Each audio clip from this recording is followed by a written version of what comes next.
نړۍ جال په دې خپرونه کې پر ټولنیزو رسنیو خپاره شوي تاوده موضوعات، افواهات، غبرګونونه، سپیناوي او پرمختګونه څېړل او تحلیلیږي. دا خپرونه د هرې شنبې، دوشنبې او چهارشنبې په ورځو کې په 12:15 دقیقو او بیا ځلې د هرې یکشنبې، سه شنبې او پنجشنبې په ورځو کې په همدې وخت اوریدلای شئ. نړۍ جال. بسم الله الرحمن الرحیم.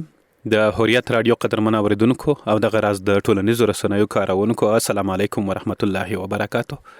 خوشاله یو چې یو ځل بیا نړۍ جال خپرونې ته راغلي یو او د دې خپرونې هغه محتوا تاسو ته معلومه ده چې موږ د انټرنیټ نه، فیسبوک نه، ټویټر، ایکس پاڼه چې ورته وایي اوس، ټیک ټاک، یوټیوب، ټیلیګرام، انسټاګرام ګروپونه، ناستې پاستې یاران دوستانو سره دغه څه مو چې لیدلي دي، اورېدلي دي، بحثونه دي، عامو بنډارونو، اجرو، کلو، دکانونو، هر څه ته شخصا زه لاسرسی لرم او ناسته پاسته کوم کلي کې.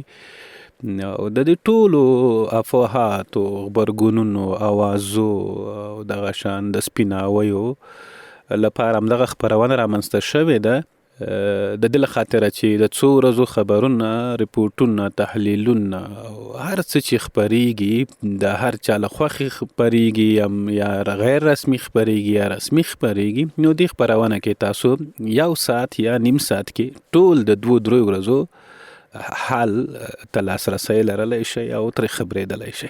نو نن هم ډېر خبرونه، ریپورټونه، هر څه چې ما راټول کړي، لکه مخکې مې چې وویل، د ټولې دنیا هغه چې ډېر افغانستان پورې اړه ولري، زموږ د ټولنې په خیر وي، نو هغه تاسو ته وړاندې کوو. مخکې چې څه رامخته کېږي نو هغه به تاسو ته وړاندې کوو. تمه ده دا خپرونه خیره پورې موږ سره واورئ. نو دلته بس یعنې څه رامخته شول هغه تاسو ته وړاندې کوم. د پوهنې وزارت خبر ورکړی چې غور ولایت کې د 8.5 میلیونه افغانیو په لګښت د 30 ښوونځیو، 2 بابه دینی مدرسو او 1 باب دارالحفاظ د بیا رغونې پروژې بشپړې کړي دي. د وزارت د خبر له مخې دغه شمیر ښوونځي او مدارس یې په اساسي ډول رغولي چې د پوهنې کیفیت د ښه برخه کې په مثبت اغیز ولري او زده کوونکو ته د سالم چاپریال زمینه برابره شوه. د یادونې ده چې د پوهنې وزارت تیرو څو باندې 3 کلونو کې د زرګونو هغو ښوونځیو ودانۍ بیرته رغولې دي چې د جګړو او تیرو حکومتونو د نه پاملرنې له کبله زیانمنې شوي دي.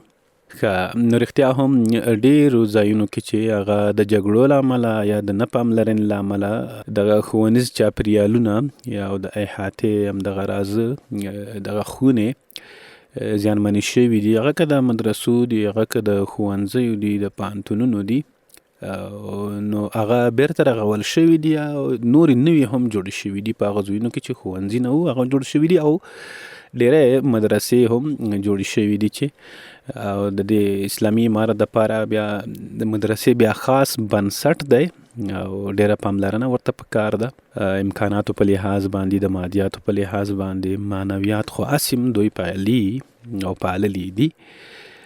بل خبردار چې کابل کې د چین سفیر ژاو شینګ ویلي هیواد یې د واخان لارې پرانیستلو او چین سره د افغانستان نښلولو کې هیڅ ستونزه نه لري. ژاو شینګ ویلي د دغې لارې په پرانیستل کېدو سره به بېلابېلو برخو کې پرمختګونه رامنځته شي. ښاغلي شینګ دغه څرګندونې د ریاست الوزرا د دفتر رئیس ملا عبدالواسع سره کتنه کې کړي دي. نوموړي ویلي دا مهال د چین له لوري په بامیانو کې د برېښنا رسولو، کندهار کې د روغتونونو جوړولو او تخار کې د آمو دریا تیلو پروژې چارې دوام لري. دغه لوړپوړي چینایي ډیپلومات زیاته کړې له 2021 کال وروسته د چین او افغانستان اړیکې لا پیاوړې شوي او د دواړو هیوادونو ترمنځ راشه درشه او سوداګري زیاته شوې. بلخوا ملا عبدالواسع ویلي چین د اسلامي امارت رسمیت پیژندنې برخه کې خپلې هڅې نه سپموي. د واخان لاره باندې وخت کې ډېرې اوازې وي، که نه تاسو به اورېدلې وي، پاکستان برید پې کوي، پاکستان یې ترلاسه کوي، خو پاکستان د خپلو خلکو د مخ اړولو دپاره د پام بلې خوا اړولو دپاره، ځکه پاکستان کې ډېر دربدرې ډېر بد حال دی، نو د هغه نه د پام اړولو دپاره کله کله داسې خبره وکړي چې د پاکستانیانو یا د خپل هغه عام ولس فکر بل لوري ته واړوي، نو کله کله داسې اوازې وي، بیا یې زموږ ځینې سادهګانو مو سره بدرګه کړي چې ولوا خان دا به نیسي او دا ډېرې کیسې کوي که نه. نو د واخان چې دی په هغه کې نړیوال بازار جوړیږي، دا د نړیوالو خبرونه دي، دا د افغانستان یا زمونږ هغه خبرونه نه دي چې موږ یا له ځانه جوړ کړو یا د دې په خاطر چې خلکو پام واړو. دا د رویټرز او واشنګټن پوسټ او د باختر د نیویارک ټایمز او دغه شان CNN، الجزیره غوندې خبرو د دې غوندې نړیوالو رسنیو خبرونه دي چې ویلي وایي طالبان دوی په ټکو وایي طالبان په واخان کې یو نړیوال بازار ته نیت دی د چین په مرسته. نو کله چې بازار جوړ شي نو بیا خو خیر خیرت وي، بازارونه څوک له لاسه نه ورکوي.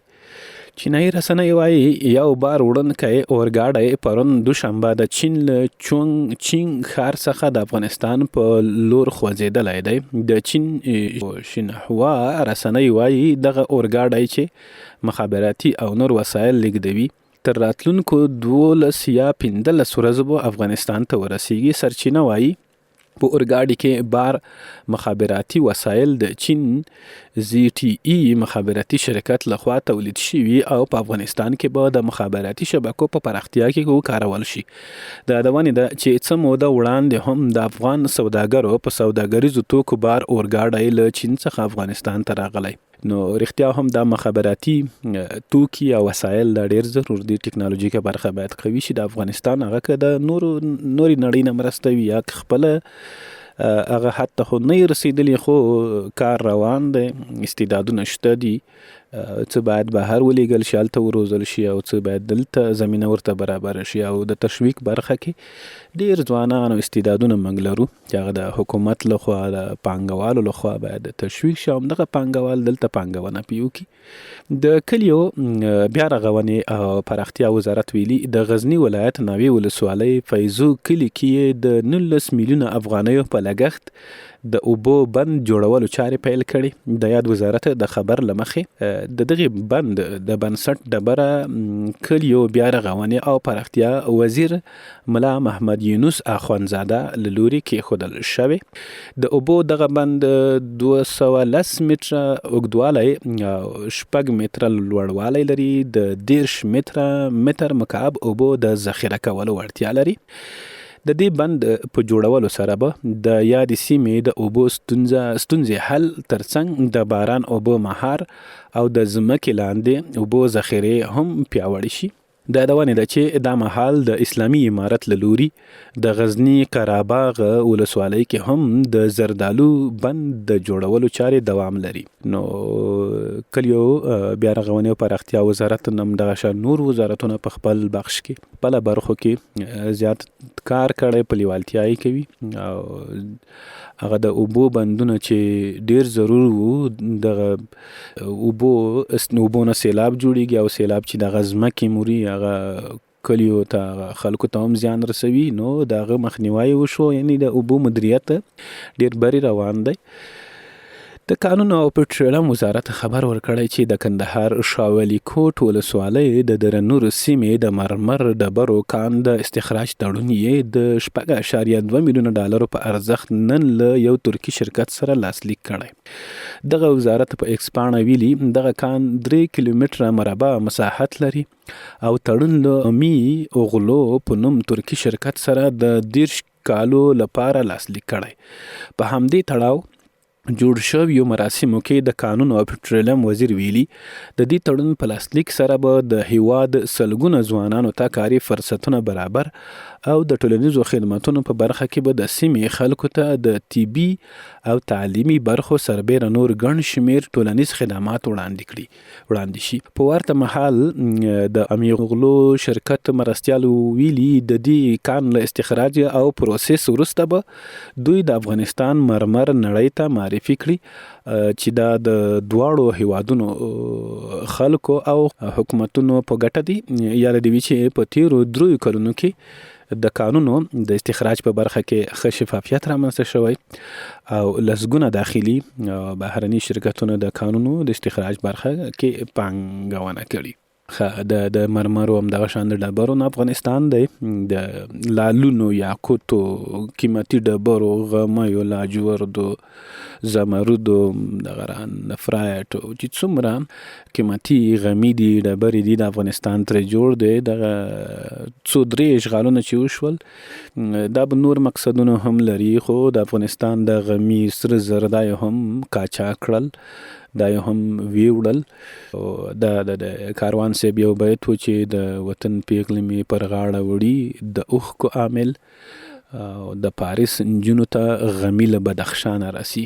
نو دغه سیمه چې ده د افغانستان چې دی د لیتیم لري چې هغه بیټریو کې کارول کیږي. ځینې خلک ورته کارپوهان ورته د سعودي عربستان د لیتیم او سعودي عربستان وایي، ځکه هلته تیل دي او دلته لیتیم زیات دي. نو همدغه راز ډیر غمی دي. نو دا په کندهار شولي کوټ ولسوالۍ کې د نورو سیمې د مرمرو ډبرو کان د استخراج تړون چې د 6 میلیونه 6.2 میلیونه یعنی 6 میلیونه او 2 لکه ډالرو په ارزښت پرون یو ترکی شرکت سره لاسلیک شو. روټرز خبري اژانس خبر خپور کړی، راپور کې ویل شوی چې سپینې ماڼۍ د نړیوالې جنایي محکمې په یو څارنوال کریم خان بندیزونه لګولي دي. اژانس وايي دغه څارنوال لومړی کس دی چې د امریکا ولسمشر ډونالد ټرمپ لخوا پرې بندیز تصویب کیږي. کریم خان پاکستاني الاصله برتانوی دی چې سپینې ماڼۍ پرې اقتصادي او د سفر بندیزونه لګولي دي. امریکا ولی کریم خان ته غوسه شوی څه موده وړاندې د نړیوالې جنایي محکمې یاد څارنوال د اسرائیل مشر نتنیاهو او د اسرائیل دفاع وزیر د نیولو غوښتنه کړې وه. هغه چې ډونالد ټرمپ یې په غبرګون کې بندیز پرې وضع کړی. دا نه ده چې څو ورځې وړاندې کریم خان د جنایي جرمونو نړیوالې محکمې له ادرسه د علي قدر امیر المؤمنین حفظه الله او د افغانستان سترې محکمې رئیس او قاضي القضات د نیولو غوښتنه هم کړې وه. د افغانستان بهرنیو چارو وزارت د ملګرو ملتونو امنیت شورا ناسته کې د پاکستان استازي څرګندونو ته په خبرګون ویلي یو شمېر هیوادونه هڅه کوي چې د اسلامي امارت او نړیوالې ټولنې ترمنځ د بې باورۍ فضا رامنځته کړي. بهرنیو چارو وزارت خبرپاڼه کې د پاکستانی استازي هغه ادعاوې هم بې بنسټه بلل شوي چې ګنې له افغان خاورې د سیمې هیوادونو له احتمالي ګواښ سره مخ دي. خبرپاڼه کې ویل شوي افغانستان کې د اسلامي امارت له بیا واکمنېدو وروسته نور هیوادونو ته هیڅ ډول ګواښ نشته او افغانستان کې د ځینو امنیتي پیښو عاملین د ډیورن له بلې غاړې راغلي دي. بهرنیو چارو وزارت ټینګار کړی یو شمېر هیوادونه د سیاستونو امنیت او اقتصادي ودې د اصلاح لپاره د هڅو پر ځای د افغانستان د بې ثباته ښودلو په لټه کې دي. یاد وزارت زیاته کړې له څو لسیزو وروسته افغانستان کې سوله او امنیت ټینګ شوی او د ناکامو هڅو سره بیا هم هیڅوک نشي کولی د افغانستان د اقتصادي ودې مخه ونیسي. د بهرنیو چارو وزارت لخوا خپره شوې اعلامیه وه چې د ملګرو ملتونو امنیت شورا ناسته کې د پاکستان استازي څرګندونو ته په غبرګون کې ویل شوی وه وړاندې شوی وه. هغه ویلي و چې دغه ترهګري چې دا یا د مطلب ترهګرو مرکزونه چې دي دا په افغانستان کې دي، خو بهرنیو چارو وزارت اعلامیه په غبرګون کې ویلي و چې دا دلته چې افغانستان ته راځي دا هم د پاکستان د ډیورن کرښې نه هغه واړې نه راځي.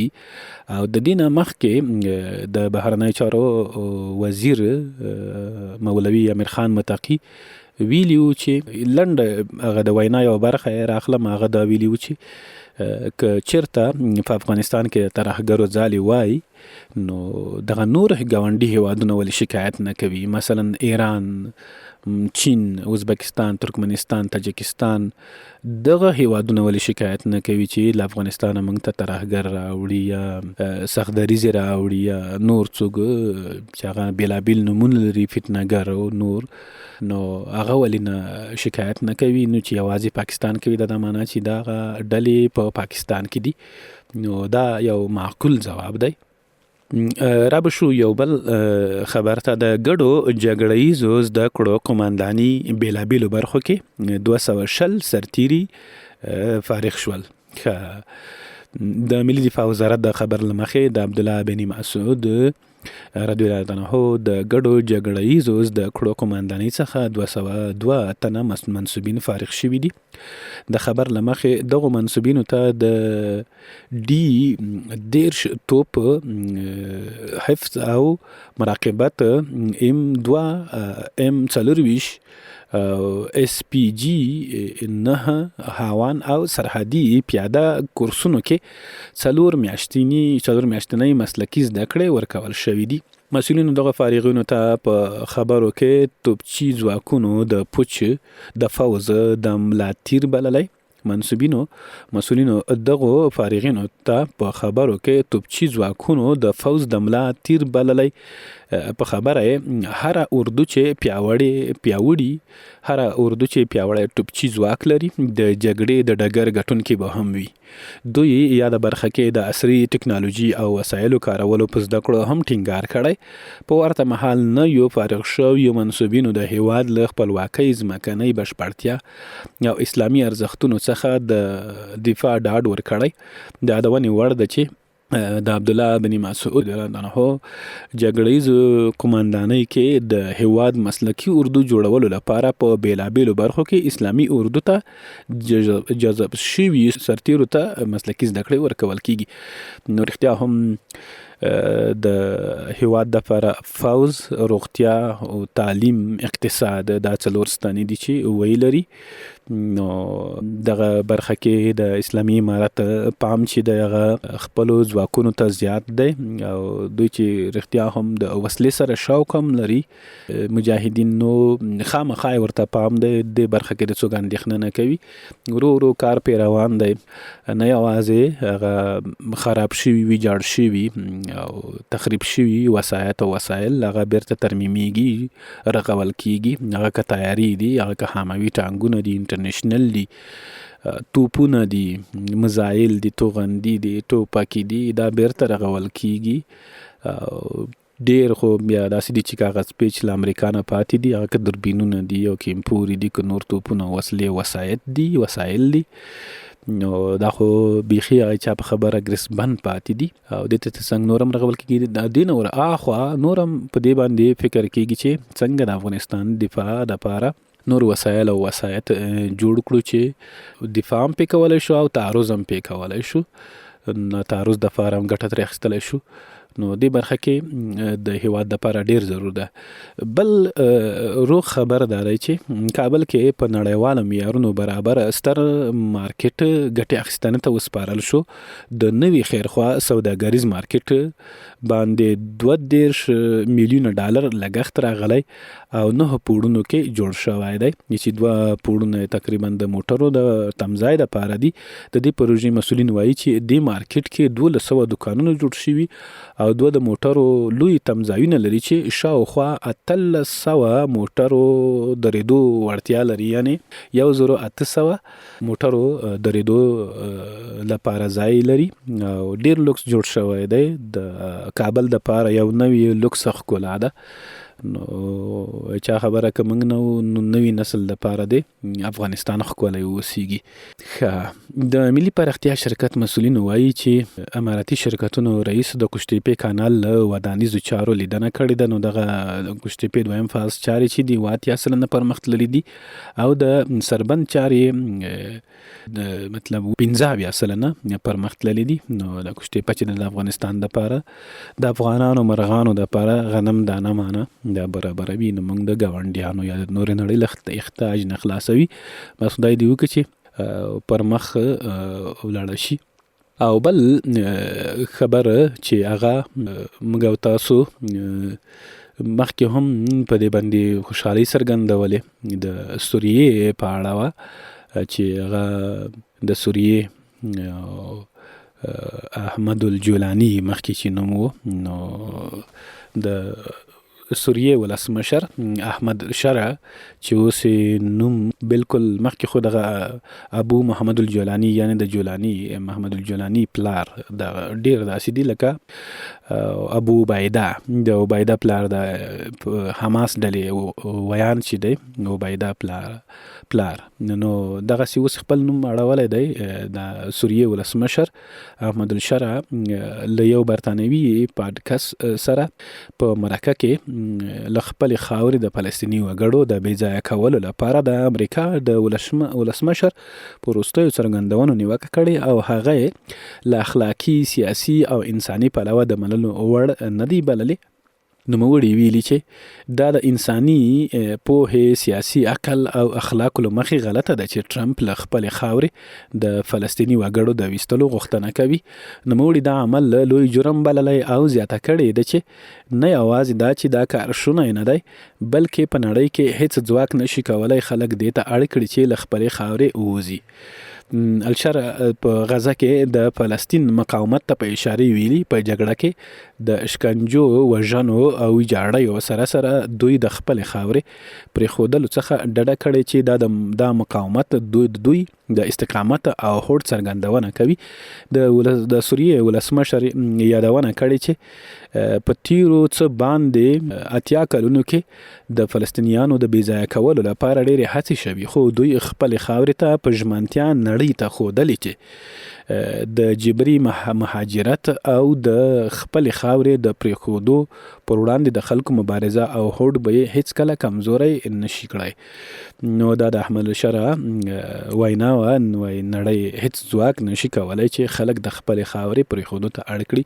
دا رښتیا هم منطقي ده، ځکه دا لکه څوک چې وایي چې د افغانستان کې هر وخت جنجال وي نو د افغانان دي د خپلې خاورې نه وځي بل چېرته د انتقال شي، بل ځای کې دی بس ودانۍ او سهولتونو ته برابر شي. دا هیڅ امکان نه لري. دغسې د ټرمپ هم یو کله داسې لیونۍ ویناوې وکړي. یو وخت کې ویلي و چې د افغانستان 10 میلیونه وګړي باید ووژل شي د 2019 شاوخوا د دوحې مذاکراتو پر مهال چې کله امارت بریدونو ته زور ورکړ نو بیا ویل چې د افغانستان 10 میلیونه خلک باید ووژل شي، یعنی 100 لکه کسان باید ووژل شي نو افغانستان کې به جګړه ختمه شي. دلته د امریکا سره چې څومره ملګري وو بس په هر کې جشنونه کول، خوشحالي څرګندولې وای. ټرمپ ډېر ښه ویلي دي، ورسره تاییدولی وای افغانان باید 10 میلیونه ووژل شي. همدغه افغانانو چې اوس کیمپونو کې دي، خیمو کې دي، یو زلالت کې ژوند کوي، کله ګونتنامو ته لیږي، کله چیرته هغه ګونتنامونه چې دوی یېرېدل اوس ګونتنامو ته لیږي.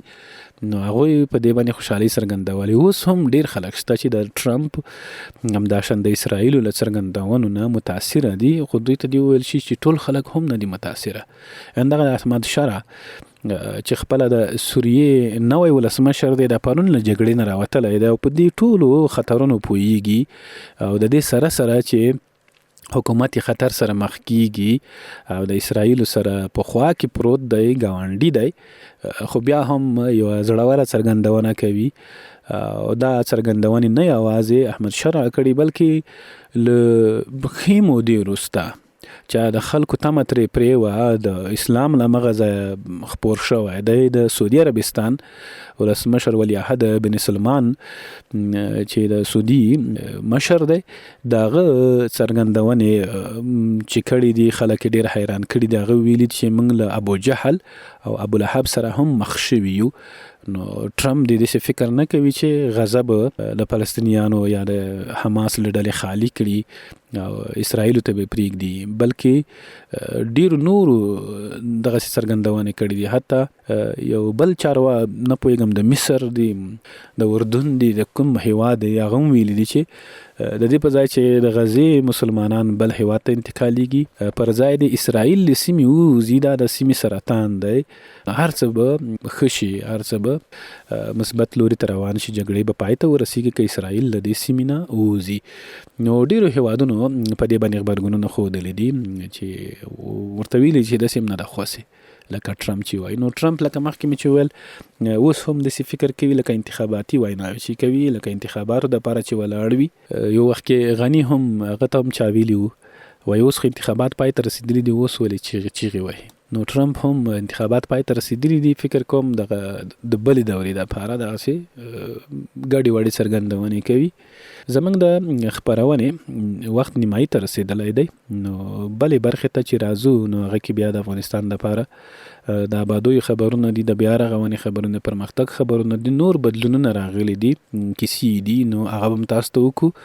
اوس لنډه دمه اخلو، چېرته ځئ ما بیرته راځو.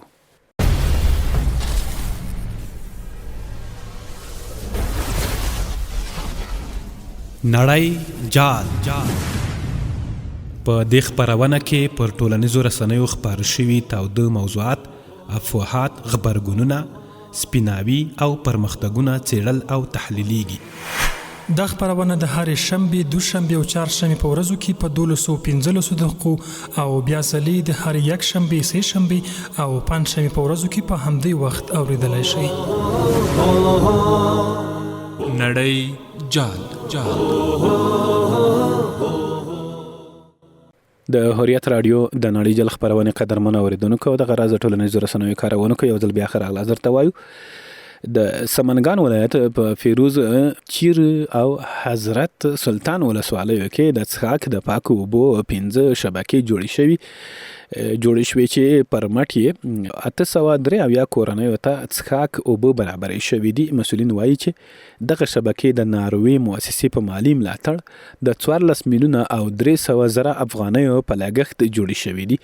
نو دا پاکې اوبه ډېر ضرور دي. دا هر وخت تاسو به پام وي، زه د خپرونه کې 3-4 داسې خبرونه وي د بېلابېلو ولایتونو چې هغه د اوبو شبکې جوړولو، د پاکو اوبو رسولو خبرونه وي. نو ډېر خلک فکر وکړي چې دا اوس کوم داسې خبر دی، دا اوس کوم کار دی. نه، موږ چې مریضانېږو دغه خیرن اوبو د ناپاکو اوبو له امله چې په ډنډونو کې، په ویالو کې، په څاګانو، لڅرې څاګانو کې اوبه دي هغه راکاږو او بیا یې څښو، په چایو کې، په کتخ کې، په ترکاري کې، په هر څه کې استعمالو.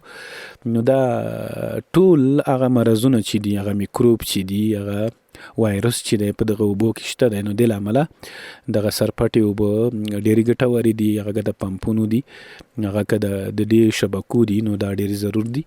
نو موږ چې دومره پیسې په ډاکټرانو لګوو، هغه معده مو خرابوي، اقتصاد مو سره خرابېږي او دغه وجود مو سره خرابېږي، سړی ضعیفېږي. ناروغي ډېره بده ده، بیخي دغه ټولې کورنۍ خوند ورسره خراب وي، خولې خوند ورسره خراب وي که یو تن ناروغ وي. نو د دې پر ځای، د دې لګښتونو پر ځای، د دې ستونزو پر ځای ولې یو شبکه، یو څاو، یو مطلب سرپټی کوهي څا دا ولې جوړ نه کړی شو. نو دا خبرونه د دې لپاره ګټور دي او دغه شبکې په ټولو ولایتونو کې، په ټولو سیمو کې جوړیږي او د روغتیا دپاره ډېرې ګټورې دي. دا پاکې اوبه، صحي اوبه ځکه ورته وایي، صحت دپاره ګټورې دي. امریکا ته د افغان پناه غوښتونکو د لیږد بهیر پیلېدو غوښتنه شوې ده. دا د امریکا د پخواني پوځیانو یوې ډلې د امریکا د بهرنیو چارو، کورني امنیت او دفاع وزیرانو ته یو لیک استولی دی. نو ټرمپ چې د کله راغی، نو بیا یې د امریکا ته چې کوم خلک ځي، افغانان یا نورو نړۍ نه، نو د هغه کډوالو مهاجرینو هغه پرواز یې وځنډاوه. په دې کې له اسلام آباده چې کوم افغانان تلل په 1400 کسان وو، نو د هغو پرواز یې هم لغوه کړ. نو هغوی خامخا ملګري انډیوالان به لري، پخواني دوستان چې دلته مرسته ورسره کړې ده امریکایانو سره، هغه انډیوالانو غوښتنه کړې ده ټرمپ ته چې دغه فرمان بیرته واخلي. د ترکیې پولیسو 24 تنه افغان کډوال نیولي دي. د ترکیې پولیسو په اماسیا ښار کې د یوې لارۍ له پلټلو وروسته 24 بې اسنادو افغان کډوال نیولي دي. د راپور له مخې دا کسان پرون په یوې لارۍ کې چې د روسیې ترکیې ته ورغلي وه او خام ربړ یې لیږداوه پټ وو. نو ډېر افغانان چې دغه په قاچاق باندې که ترکیې ته ځي، که ایران له لارې ترکیې ته ځي، ایران کې نیول کېږي او ویشتل کېږي، هم وژل کېږي، هم کشتۍ هم پسې ویشتل کېږي او پیسې هم ترې اخیستل کېږي. نو قاچاق پر ځای ښه ده چې انسان ډیر قیمتي دی، ژوند ډیر قیمتي دی، نو هغه لګښتونه ډیر کم لګښت په ویزا او پاسپورټ باندې راځي. نو که قانوني لارې څوک لاړ شي ښه به وي، ځکه دلته کورنۍ سلامتي کورنۍ سرپرست وي، کورنۍ ورپورې هیڅ د کورنۍ سرپرست نه وي. هر څوک حتی په خپل سپي باندې زړه بدیږي، څوک سپی یا وکړنجېږي یا ترې وژني. د کور او ښار جوړونې وزارت د نوي کابل پروژې د لومړي فاز د انکشافي برخې پلان تایید کړی دی. د کور او ښار جوړونې وزارت ویاند وایي دا مهال د نوي کابل د لومړي فاز پراختیایي طرحه تایید شوې او د دغه ښارګوټي د پراختیایي هڅې هم روانې دي. نوي کابل د پروژې مسؤل سید مقدم امین د دې پروژې پر اهمیت ټینګار کړی او ډاډ ورکړی دی دا طرحه په معیاري ډول عملي شي. یعنې د نوي کابل پروژې لومړی فاز د پراختیایي برخې پلان تایید شوی دی. دا نوی کابل چې دی د سبز لوري ته دی، دا د دغه کابل د اوسنی کابل ښار چې دی د دې یو نیم چند لوی ښار دی او سړکونه یې پراخ دي، کوڅې پراخې دي، ودانۍ نقشه یې ډیره منظمه ده، دغسې ګډه وډه نه ده لکه د کابل ښار چې دی خرلی دی او اوس هم ډیر کار ته اړتیا لري او ماستر پلان. دغه نوی کابل ښار چې دی دا به ډیر سهولتونه رامنځته کړي، ځکه د کابل کې د تیرې ادارې یعنی مطلب کله چې امارت نه و راغلی 6 میلیونه خلک پکې اوسېدل، اوس چې امارت راغی نو 9 میلیونه خلک پکې اوسېږي، یعنې د امارت راتګ سره 3 میلیونه کسان نور هم په کابل کې زیات شوي دي. او دلته ډیر بیروبار دی او د کورونو کرایې لوړې شوي دي، همدغه شانه او چاپیریال ککړ شوی دی. نو د دپاره د نوي کابل کې ډیر سهولتونه برابرېدلی شي او ډیر خوند به وکړي. په اصطلاح د نړۍ بازارونو ته د ایران د زعفرانو د صادراتو کچه ټیټه شوې. د ایران د زعفرانو صادراتو د پراختیا صندوق غړي محمد رضا اردخاني ویلي سره لدی چې ایران د نړۍ 90 سلنه زعفران تولیدوي. د دې محصول د 80 میلیارډ ډالري مالی څرخ یوازې 300 میلیونه ډالر یې ایران ته ورځي. نوموړي ویلي چې د دې په پرتله افغانستان چې یوازې 60 ټنه زعفران تولیدوي 90 سلنه صادرات لري. یعنی د افغانستان د زعفرانو صادراتو ډیروالي نه وروسته د ایران په صادراتو کې کموالی راغلی دی. د ایران د نړۍ 90 سلنه زعفران تولیدوي. د 8 میلیارډ ډالري مالی څرخ یوازې 300 میلیون ډالري ایران ته ورځي، یعنی د 300 میلیونه ډالر ورځي. نو اوس چې د افغانستان 90 سلنه صادرات لري، د 60 ټنه زعفرانو تولید له امله 90 سلنه صادرات لري. د احصایې او معلوماتي ادارې سږ کال په هیواد کې 1.95 زره مټریک ټنه پنبې د تولید کېدو خبر ورکړی دی. سرچینې د یوې خبرپاڼې په خبرولو سره ویلي د احصایې او معلوماتو ملي ادارې روان کال په هیواد کې په لومړي ځل په 15 ولایتونو کې د پنبې مالوچ خلک ورته وایي، څوک پخته ورته وایي، څوک پنبه ورته وایي. نو دغه سروې تر سره شوې ده چې پر اساس یې یعنی 15 ولایتونو کې سروې تر سره شوې ده چې پر اساس یې په ټول هیواد کې 1.95 زره مټریک ټنه پنبه تولید شوې ده، یعنی 1.95 زره مټریک ټنه. د خبرپاڼې د معلوماتو له مخې د دې سروې ارقام ښیي چې د تیر کال پرتله د پنبې په تولید کې 10 سلنه زیاتوالی راغلی او تر ټولو ډیره پنبه په هلمند ولایت کې 80 زره مټریک ټنه په بلخ کې، څه باندې 40 زره مټریک ټنه کندهار کې، څه باندې 11 زره مټریک ټنه جوزجان کې، نږدې 11 زره مټریک ټنه او ننګرهار ولایت کې څه باندې 15 زره مټریک ټنه پنبه تولید شوې ده. نو ډیره 1.95 زره 1.95 زره یا 1.95 زره مټریک ټنه پنبه د تولید شوې ده سږ کال په هیواد کې. ډیره پنبه مالوچ دي ورته وایي، مالوچ دي او د نخیرې نه هغه نه کنجوړه جوړیږي، غوړي هم ترې وځي او پنبه او بالښتونو توشکو کمبلو د دپاره پنبه هم ترې جوړیږي، ورخت هم ترې جوړېدلی شي د پنبې نه. ننګرهار یو 223 اړمنو کسانو ته د کار زمینه برابره شوې ده. 223 کسان که په کار بوخت شي د 223 کورنیو دپاره نفقه برابره شوله. د هرې کورنۍ چې 15 کسان اته کسان ولري نو زرګونه کسانو ته نفقه برابره شوې ده. د ننګرهار ولایت د کلیو بیا رغونې او پراختیا ریاست مسؤلین وایي چې دغه ولایت په مومندرې ولسوالۍ کې 223 کسانو ته د کار زمینه برابره شوې ده. د یاد ولایت د کلیو پراختیا وزارت رئیس قسمت الله مبارز ویلي دغه ولایت مومندرې ولسوالۍ په بیلابیلو سیمو کې د کانال د پاک کاري د سړکونو جوړولو او بیا رغولو په برخه کې دغه 223 کسانو ته د کار زمینه برابره شوې ده. د خوړو نړیوال پروګرام وايي په افغانستان کې 2500 ټنه حبوبات ویشل شوي دي. حبوبات یعنی دغه نخود، لوبیا او دغه راز چې څومره مکروني ورته وایي کنه وریجې ورته وایي څه ورته وایي. نو د خوړو پروګرام ویلي چې دغه سازمان په خپل اکسپانډ باندې لیکلي و چې د حبوبات پروتین، مغذي مواد او اوسپنې معدني مواد او ویټامین بي مهمې سرچینې دي او دغه مرستو له لارې په ټوله هیواد کې شاوخوا 20,000 افغانان د خوړلو مرستو برخمن شوي دي. نیمروز کې د ورېښم پله سړک جوړ او ګټې اخیستنې ته سپارل شوی دی. د 15 میلیون افغانیو په لګښت د ورېښمو پل سړک د جوړېدو او ګټې اخیستنې ته د سپارل کېدو خبر ورکړل شوی دی. د درنې واورې د ورښتونو خبر دی. په 6 ولایتونو کې لارې د تګ راتګ پر مخ تړل شوي دي. دا 6 ولایتونه کوم دي؟ میدان وردګ، بامیان، غور، دایکنډي، سرپل او فاریاب هغه ولایتونه دي چې د تګ راتګ ځینې لارې د ترافیکو په مخ تړل شوي دي. خره چې ورښتونه وشي ځکه سږکال واورې کمې وي، که څه هم ساړه یخني به وي خو وچکالي ډېره به د بزګرانو کروندګرو دپاره ګټوره ده چې واوره وورېږي، بارانونه ورښتونه وشي او به قدر حاجت وشي، چې ملایانو په اصطلاح چې دغه څومره چې حاجت دی څومره چې ضرورت دی په هغه اندازه وشي، نه دا چې خلکو ته تاوان او مالی ځاني زیان واوړي. نو خدای مدې موږ وساتي. شیخ زاید پوهنتون کې د 5 پروژو چارې پیل شوي دي. د په خوست کې چې شیخ زاید پوهنتون د 5 پروژو چارې پیل شوي دي.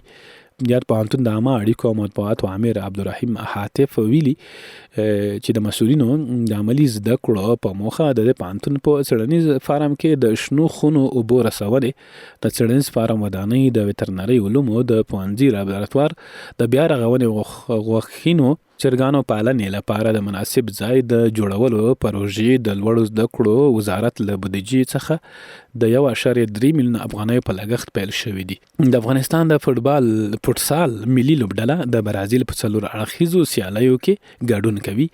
نو فوټسال هغه تقریبا 15 نفره لوبغاړي لري. نور دغه فوټبال ته ورته میدان وي خو کوچنی وي، یعنی په یو داسې سالون کې هم کېدلی شي، یو داسې پټ ځای کې کېدلی شي، واړه ګولونه یې وي، 3-4-5 کسان وي او بل په 5 کسان 6 کسان بل لوري ته وي. نو د فوټسال سیالۍ تیر کال هم موږ افغانستان ګټلې وي. ترانسپورټ وزارت وایي د مسافر وړونکو موټرو لپاره د سرعت اندازه وټاکل شوه. دا ډېر ښه خبر دی ځکه د ټکرونه رامنځته کیږي. د مسافر وړونکو موټرو لپاره لوړ سرعت 115 کیلومتره په ساعت کې ټاکل شوی دی. دغه وزارت ویلي موټر چلوونکي حق نه لري چې له سرعت څخه زیاتی وکړي. د ترانسپورټ وزارت چارواکو ویلي د دې لپاره چې سرعت په ښه توګه کنټرول شي په مسافر وړونکو موټرو کې GPS آلې نصب شوي دي چې دغه لړۍ دوام لري. د مسؤلینو په خبره دغه اقدام د مسافرو او موټرو خوندي تګ راتګ او د ترافیکي پیښو د مخنیوي په موخه ترسره شوی دی. نو دا د دې له خاطره معلومیږي چې دلته GPS پکې نصب شوی دی چې یعنی 115 کیلومتره په ساعت کې ټاکل شوی دی. د نه زیات شي بیا جریمه ټاکل کیږي. لیبیا کې د کښتۍ ډوبېدو له امله 10 تنه پاکستاني وګړي مړه شوي دي. زه به لنډن خبرونه تاسو ته وایم، وخت کم دی. سره میاشت د سوریې زړه ناروغۍ 9 نورو ماشومانو درملنه کوي. کندهار د نور مرمرو کان د استخراج هوکړه له ترکیې شرکت سره کیږي. سوداګرۍ وزارت له قزاقستان لوري سره د یو سوداګریز مرکز پر جوړېدو خبرې شوې دي. کابل خروالي سرای شمالي کې د فرعي سړکونو جوړولو چارې روانې دي. چینایي رسنۍ له چین څخه افغانستان ته په سوداګریزو توکو بار ریلګاډی روان شوی. غور کې د 24 ښوونځیو او مدرسو ودانۍ بیا رغول شوې دي. د کندهار له مرکزي زندانه 11 تنه بندیان خوشي شوي او 138 د حبس موده راکمه شوې ده. د روژې په مناسبت د اعلی قدر امیر المؤمنین حفظه الله فرمان له مخې ده شوي دي او نور ټول ولایتونو کې خوشي کیږي. څوک خوشي کیږي او ځینو ته د بند موده کمیږي. متقی د بهرنیو چارو سرپرست وزیر امیر خان متقی ویلي دي نړیوال د افغانستان پر اقتصادي وده کې ونډه واخلي. د ریاست الوزرا دفتر رئیس د چین له سفیر جاو شینګ سره کتلې دي او د کتنې هم چې دي دغه اسیر کتنې نه دي ماز دغه بلابل سیاسي او اقتصادي اړیکې پکې قراردادونه پکې الته خوندې کېدلی شي.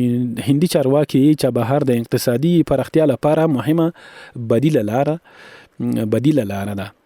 د هندي رسنیو دغه هیواد د چارواکو له قوله راپور ورکړی چې چابهار بندر له افغانستان او منځنۍ اسیا سره د سوداګریزو اړیکو د اقتصادي پراختیا لپاره مهمه بدیله لاره ده. د راپور د چارواکو له قوله زیاته کړې چې دغه لار د هند او ایران دواړو لارو لپاره دوه اړخیزې ګټې لري.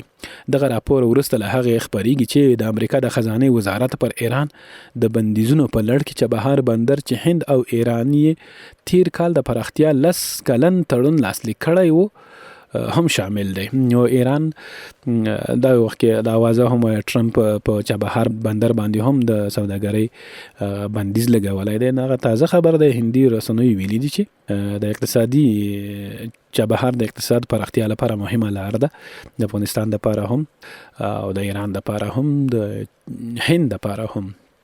منګ چابهار چې دغه واخان چې دغه ګاونډي له احتیاج خلاصوي. کابل کې د ناروې له شرزافیر سره د اقتصادي او بشري همکاریو په تړاو خبرې شوې دي. د کندي کې 15 قابلګانو ته روزنه ورکړل شوې ده. یعنی د قابلیت چې دي د ته روزنه ورکړل شوې ده ترڅو د روغتیا برخه کې د خزینه او تداوی وکړای شي. ګواتیمالا یو هیواد دی. د یو بس چپکېدو له امله 50 کسان مړه شوي دي. ګواتیمالا کې د اریزونا په سکاټ سیډیل هوایي ډګر کې د 2 الوتکو په ټکر کې یو تن مړ او 4 تنه ټپیان شوي دي. ډونالډ ټرمپ وايي د پولادو او المونیمو په وارداتو 15% تعرفه لګوي.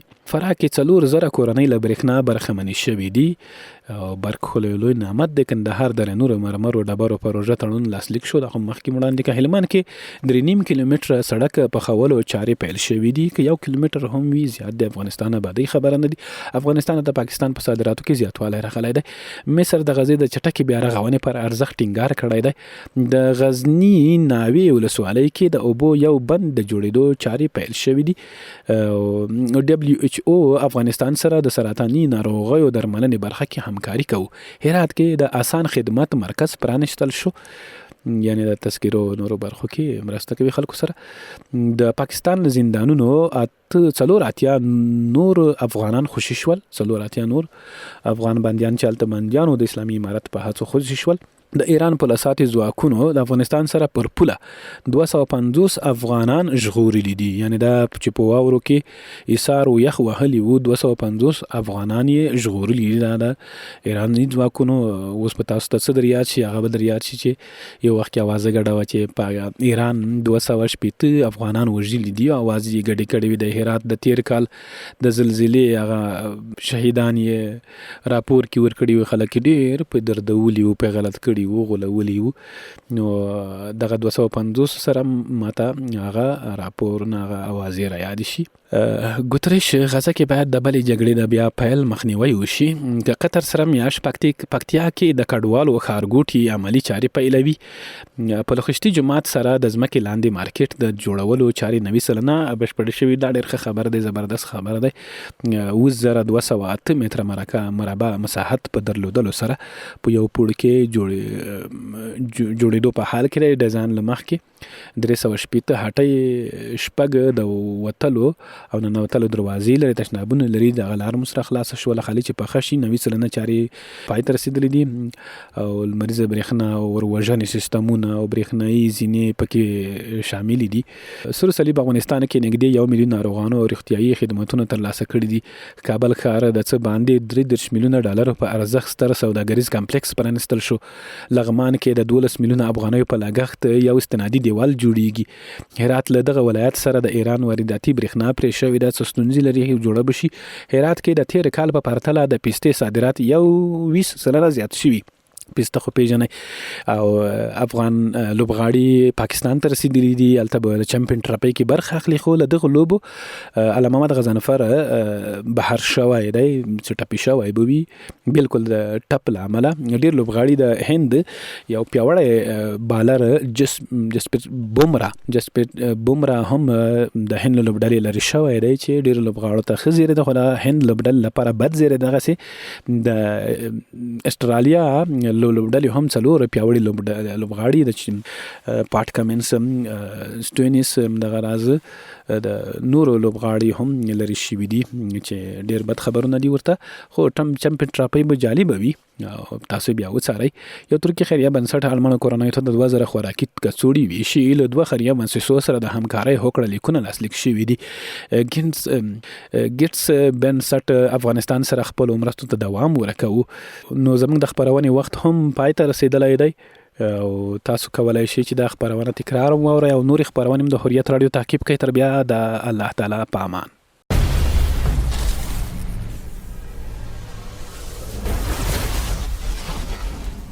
نړۍ جال په دې خبرونه کې پر ټولنیزو رسنیو خپاره شوي تاوده موضوعات، افواهات، غبرګونونه، سپیناوي او پرمختګونه څېړل او تحلیلیږي. دا خبرونه د هرې شنبې، دوشنبې او چهارشنبې په ورځو کې په 12:15 دقیقو او بیا ځلې د هرې یکشنبې، سه شنبې او پنجشنبې په ورځو کې په همدې وخت اوریدلای شئ. نړۍ جال